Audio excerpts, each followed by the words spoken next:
Guys, is the next gen Jeep Compass the best Jeep Compass that's ever been built? Today we're going to be tearing into this thing, checking over some of the changes that they made from the last generation to the new one, and we're going to find out if this thing is going to be reliable or if they've changed a few things for the worse. I'm guessing the latter. Let's get into it.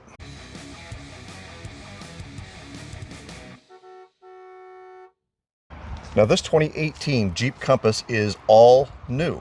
Everything on this is different than the previous models.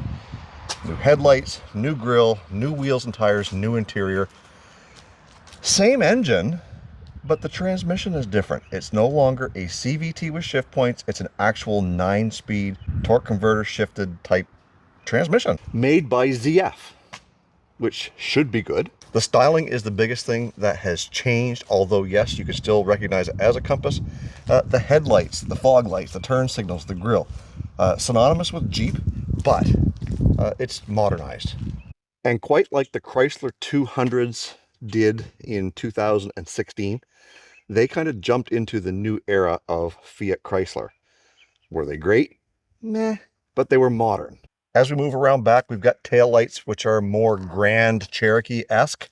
But this one has a few extra options. It is just the North package, which is a step up from the base, which gives you the 2.4. It does have all-wheel drive.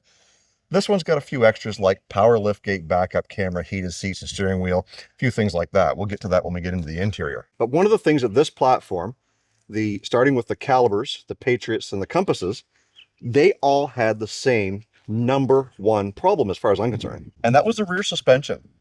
They were a huge failure. The independent rear suspension had upper and lower control arms. It had a dog bone in there. It had a trailing arm that went forward. The bushings would go bad. All those bushings would go bad on these things. And the easiest way to tell was to sit back here, squat down, and see how far in those rear wheels were leaning, either this way on this side or this way on the passenger side. But from what we can tell so far, the rear suspension on these things has been pretty much redesigned, hopefully for the better. Also, people complain about the front suspension, control arms, bushings, ball joints, struts, all that stuff. This car has 230,000 kilometers, so about 143,000 miles. So at this point, we should have a pretty good idea of where the wear components are. Let's jump into the interior and see what's new in there. So right off the bat, you'll see the button on the door, which has a proximity key. You stick your hand in there. The vehicle senses you've got the key on you, so it unlocks the door. And there is the key for this one. Unlock, lock. You can open the hatch and you can start it, as well as the panic button. Key is hidden inside. Classic Jeep with some miles on it. This plastic piece is broken. Does have power as well as lumbar support. The seats are heated. We've got a heated steering wheel, automatic headlights. It does have Uconnect, which you guys have heard me say in the past is absolute junk. It actually works on this one. But it didn't at first because the screen went bad. Apparently that's a problem on these as well. So this is what the screen looked like when I bought it. And here's what it looks like now, all repaired with the Jeep logo and the Uconnect and the Accept and the heated seats and all that stuff is there. And it actually connected my iPhone to the radio. Now, unlike the previous generation, it does have a selectable 4-wheel drive with a locker. The old ones had a switch to lock it in, but that was all you had. This one actually has a couple of drive modes. Automatic, snow, sand, and mud. USB, auxiliary, 12-volt source. And then back here, auto stop start, which you have on this model, which did not come on the previous generation, nor did electronic parking brakes. And of course, you've got your traction control off. Now, although all of your heating controls are controlled from the screen, you've got redundant controls down here. Thank you, Jeep, for keeping that. We want redundant controls, knobs, switches, and buttons. Always. And throughout this screen, there's a lot of things that we can actually do to change the display. We can change a few things on our cluster up here, which is also new for this generation of Jeep. You've got a digital speedo, digital fuel gauge, digital temperature gauge, tach, and speedo. And of course, through your steering wheel controls, you can control a lot of things through there as well. You've got your voltage gauge, fuel economy, your trip information. It's telling us that an oil change is required, which we're going to do. But all of this is modernized compared to the previous generation. Huge glove box on the passenger side. 2 cup holders inconveniently located in the center console, because once you adjust your armrest forward, it kind of blocks off one of those.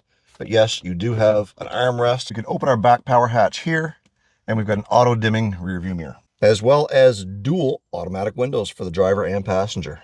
Now I've got that seat set in the position that I drive in, and I'm 6'2", almost. And my knee is just brushing the back of the seat, a little more space over here. But as far as headroom, I bet you there's 2 or 3 inches there.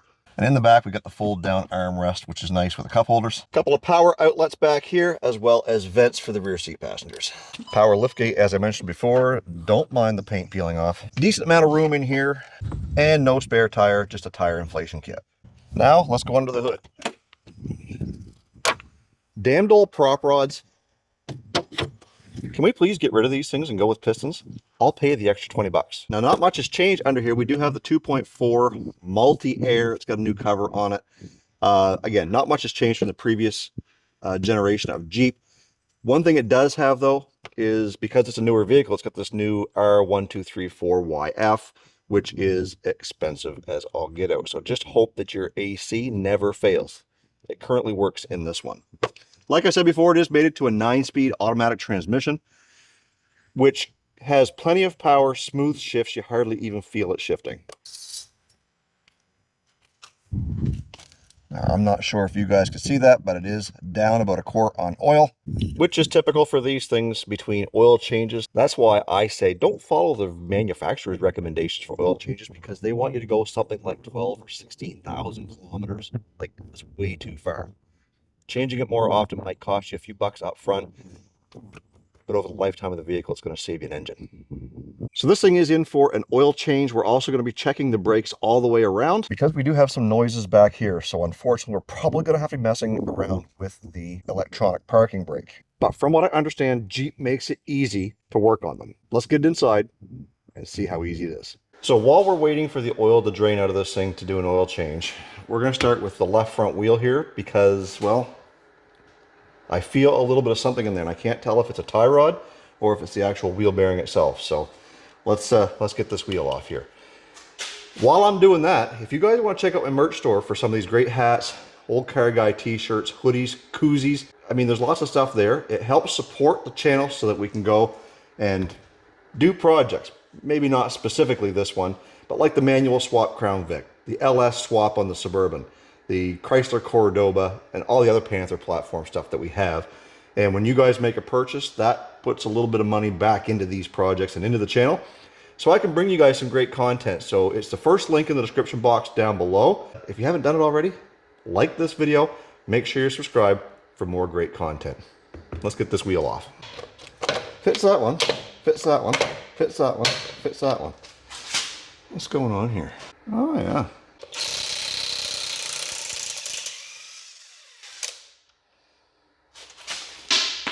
Seriously? A, look how tiny that is, but B, lug studs? That's almost enough to make a person not want to buy one of these things to begin with.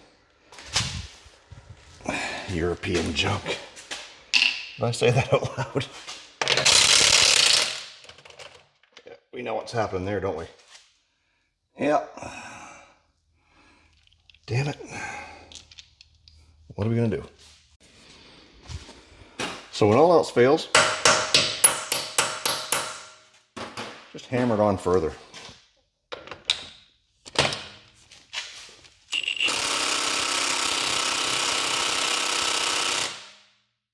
Already I'm beginning not to like this thing. Can you guys see that? That's pulling the threads right out of it. Dang it. Might be replacing that wheel bearing regardless.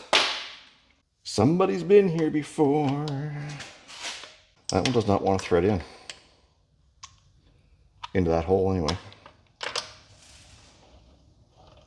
Threads into that, so it's not the lug nut. And that's the one that's all stripped. Son of a beehive. Is we're going to finish up the oil change, and when we drop it back down on the ground, we'll have to take the strong bar, just put some muscle into it. So silly me, I've got this socket on there so that it's at an angle where I can't really kind of get any leverage that way. I've got to have it up and down like this with leverage going like that. And the only thing I got is this piece of pipe. So we're going to put that down there and see if I can do this without hurting myself. Oh, mother.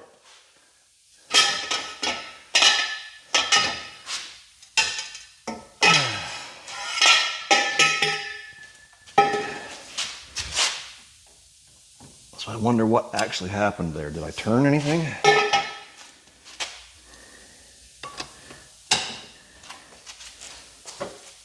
Oh yeah, I think. Or I just loosened up the socket is all I did, I think. It ain't doing shit. Don't mock me. I think you're just spinning. I think you're just spinning there, you piece of shit. I don't know whose impact that is, but I'm sorry for beating on it. Is that one of those tin cap mother pieces of... I think it is. That's the problem. At some point, somebody has upgraded to these chrome without the cap.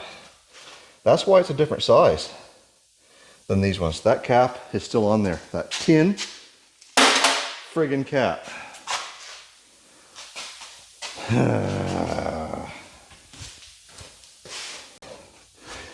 Before I get too far ahead of myself, we're gonna pump this thing full of 020.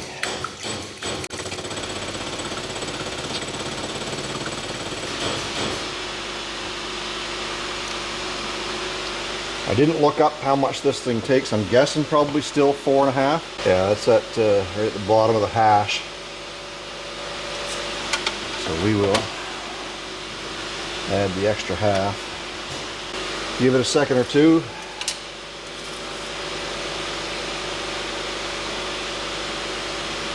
That's still only about halfway up at 4.5 liters. So let me go start it. That's got me scared. I put 4.5 liters in it. Plus I filled the oil filter. Yes, fill your oil filters before I put it on.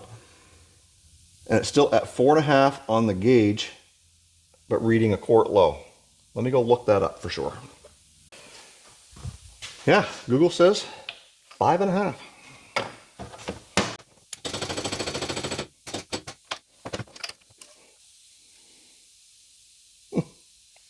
Right on the money. Check it one more time. Yes, sir. She's good to go. So we're gonna have to come back to this at some point. So what we're gonna do then is we're gonna go to the back. I've got the left rear wheel off and we're gonna need pads and rotors back there. Before we can do that, we need to put the calipers, because it's got the electronic parking brake, in service mode. Now, that intimidates a lot of people because in most cases, you've got to have a scan tool to plug into it. Well, Jeep thought ahead because you can do that right through your radio. So we're going to go over here into settings and we're going to scroll down to brakes, which is right here. And we are going to go and hit brake service. Would you like to retract the parking brakes to allow for brake service? We're going to say yes.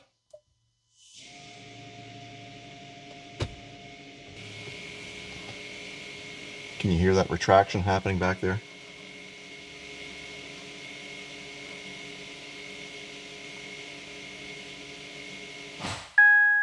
So it's giving us a message that when we're done, to reset it, to press the brake pedal and activate the park brake switch. So for now, we'll get this thing back up in the air and we'll tackle those rear calipers and get everything off so that we can do a rear brake job.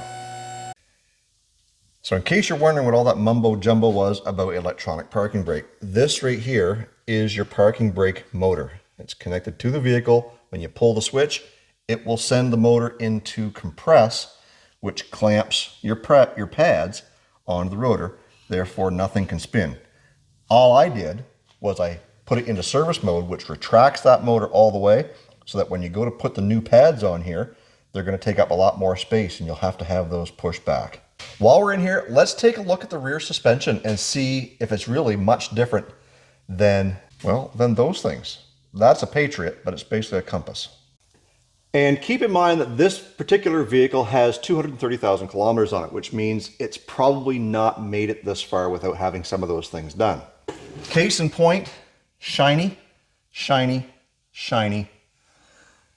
And I guess that sway bar link looks a little bit clean as well.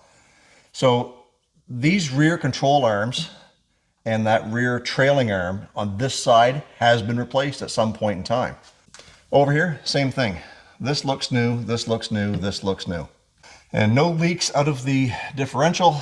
Subframe is a little bit dry, but a good undercoating is going to save this thing as well. So yeah, the way the suspension worked on these Jeeps, the Compasses and Patriots, is they had a control arm, a single one, stamped steel that came from here up to the subframe, and the bushings on either end would go bad. You had a dog bone, which kind of went from the subframe to the knuckle, and you had a trailing arm that went up that way, and there's a couple of different things. Anyways, plenty of bushings to go bad. Here, it's more of like a Toyota Camry setup almost with the dual bars. Neither one of these is adjustable by the looks of things. Oh yeah, there is. You can adjust it right there, but some of them had adjustments that you could do right here in the center. I'm happy to see this, that someone's been in here before and cleaned all of this up.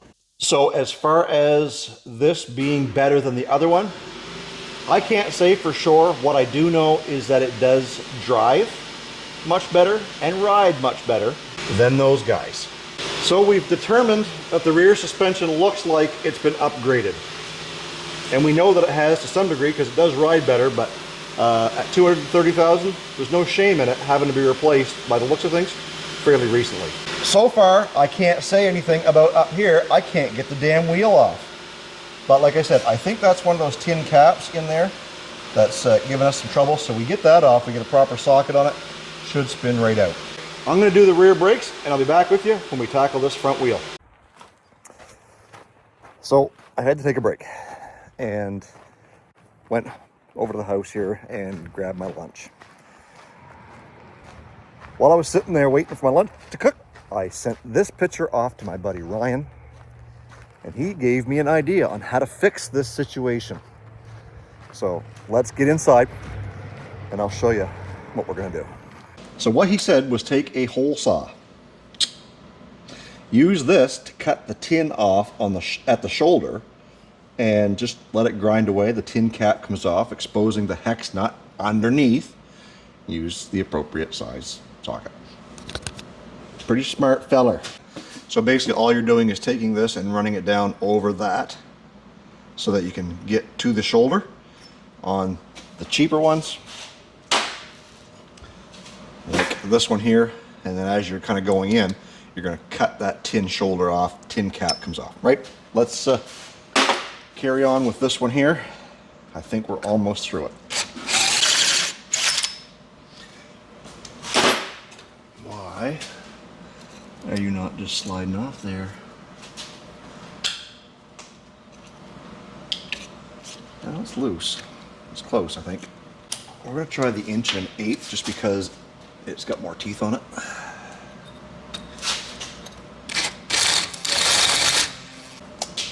Close but no cigar. So I think it's loose around the outside edge. I think now we just got to get it pried away from the actual lug nut itself. Just like that. How cool is that? That's how we do that. We'll get this one done. Make a short video out of it too. So one more tech tip of the day.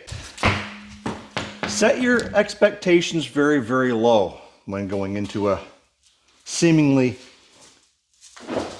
standard job like, you know, brakes. Because here I thought the electronic parking brake was going to be what was going to give us trouble today. Yeah, a couple of taps on the screen. That's done. Yeah, no. We're frigging around with these stupid lug stud things. Junk. All right, I'm going to get back to doing this side, plus the other two in the front, and finish out this frustrating video. All right, so we've got our four-wheel disc brake job done here. We've done rear pads and rotors. We've done front pads and rotors. And when it comes to working on this thing, I'll admit I was somewhat intimidated. But it was the little things that got me on this thing. At first, I thought it was going to be the electronic parking brake, but that was no problem. And then we were dealing with these blessed things. But again, that's not necessarily anything to do with, yeah, it is. I hate those. Like now when I go to put the wheel up there, I've got to try and line that up just perfect and get one of those lined up in there, start the threads, and they're so short, like just pain in the ass. Another pain in the ass, these things here, inverted torques. Like what's up with that? You used a hex bolt everywhere else. Why couldn't you use it on that one either? I didn't have one that big, but luckily I think it was a 5/8. Slid over and did the trick for us. Now, a lot of people online will dog on these newer style compasses for brakes. And every single one of these calipers still says Mopar on it. So either this thing has been serviced at a Dodge dealership its whole life, or it just simply doesn't have the brake problem that most people are complaining about. Again, this thing's got over 230,000 kilometers. So like the mileage is there. If this thing is going to be beat, we should know it by now. When it comes to the front suspension, we've got a tie rod end that's gone bad here. I did determine that. And in here, we've got a control arm bushing, which is just starting to separate. We're likely going to have to replace that as well. So do they have front end problems? I don't know. I don't know on this one. That control arm, as rusty as it is, granted, it still has some black paint on it. I mean, it still looks factory. But again, I could be mistaken. Does it have an original ball joint and control arm from 230,000 kilometers ago? A little bit far-fetched, but it's possible. Besides, that type of stuff is just regular maintenance. And as far as the overall condition of the vehicle, this one is not in that bad a condition. A couple of small things, like they got too close to a snowbank or a curb here. Same thing over here. Got a little bit of paint peeling on the leading edge of this door. It sticks out a little bit more, so there might be some adjustment we can do on this door to help prevent that in the future. And right here where the rear wheel well kind of juts out a bit, there is some, you can't see it from the dirt, but there is some rock chips and there's a little bit of chipping going on here as well. On the back, I pointed out that there is some rust here, and as we open up the gate on the underside, you'll see that there's some rust. Not touch the roof. And on the underside, that's where it starts. It peels up there and starts lifting the paint. And then over here, it looks like someone's been touching that up before. But we've got a scrape there, a little bit of scrapage going on there. And same thing on the leading edge of the door. There's some chips going right there. I chalk that up to build quality. I mean, after all, it is a Jeep and not a Mercedes. Granted, I've never owned a Mercedes and I don't know what condition the Mercedes is when they have 230,000 kilometers on them either. We've got 4 tires for this thing as well. We did end up having to replace the screen, like I said. It was $100 off of Amazon, and with a small little T8 maybe Torx, it was a small one. And about 15-20 minutes I had that thing switched out. So it wasn't that big of a deal. Our backup camera still works. All of our heated seats and heated steering wheel still works. And you've got satellite radio if you want it. We don't. I connected my iPhone to it. Usually for some reason the Uconnects don't like iPhones. That's my experience. But then again, the Uconnect is a shitty piece of software to begin with. And I know all you guys are going to be down in the comments telling me that you've had similar stories with that as well. So that's where we are with this Jeep Compass. I like it. In fact, I didn't disclose to you guys that this is my wife's new ride. She's not giving up the Crown Vic. As you guys know, I had the manual swap Crown Vic for sale. And just about 20 minutes ago, a guy was here, looked at it, made me an offer, and we talked a little bit, they've gone to grab a bite to eat. So you'll just pay attention to my social media. If you're not following me on Instagram or Facebook, I'll be posting some updates on that, whether or not we put that deal together. So this will be her new ride, and I will be inheriting the '07 Crown Vic, the one that she drove all the time. So you may see this in the background of some of the videos. And yeah, I know, I deserve it. But we bought it cheap, and there's a reason why we bought it cheap, and that's because of the mileage, and the brakes, and the tires, and the screen. All stuff like that. But she wanted something all-wheel drive. Now we've got it. She's got no more worries. And once we get some good tires on this and get that tie rod fixed, we'll be good to go. And hopefully Mama will be happy with this rig. And in conclusion to this video, I think all around, it's a big improvement over what these things started off as, and they ran for so long. I think this basic style came out in 2008. You guys can correct me in the comments down below if I'm wrong. But 2008 to 2018, that's a long time for basically the same old story. But truth be told, in the used car business, we have sold a pile of these and the Compasses over the years. They're great sellers. We do maintenance, a lot of them. There is a lot of maintenance to them. If you're looking for a cheap SUV, this is it. Granted, if you'd have bought a RAV4 or a CRV, you're going to pay a little bit more money for them, but the maintenance probably isn't going to be as heavy as what they are on something like this. Anyways, if you guys like this video, remember, hit that like button. Make sure you subscribe to Olde Carr Guy. There's going to be a lot more videos coming, and I hope that you guys will tune in. Being subscribed does not cost you anything. It's just clicking the button, and it makes sure that you get notified every time I pop up a new video. So guys, stay focused on the windshield, not the rearview mirror. I love you. God bless. We'll see you in the next video. And if there was one thing that I had to change about this thing here, it would be one thing. These things. I wish we could go back to studs, and maybe there is a conversion kit for these. I don't know. But I would love to be able to get rid of those and go to a stud, because right now when I go to put the wheel back on, it's easy to slide down over the studs. This doesn't even have a dimple. This doesn't even have like a nipple or anything for your wheel to sit on. So, you know, you got to fight with it. Like you need almost two guys to put a wheel on these things. That's dumb. European styling, dumb.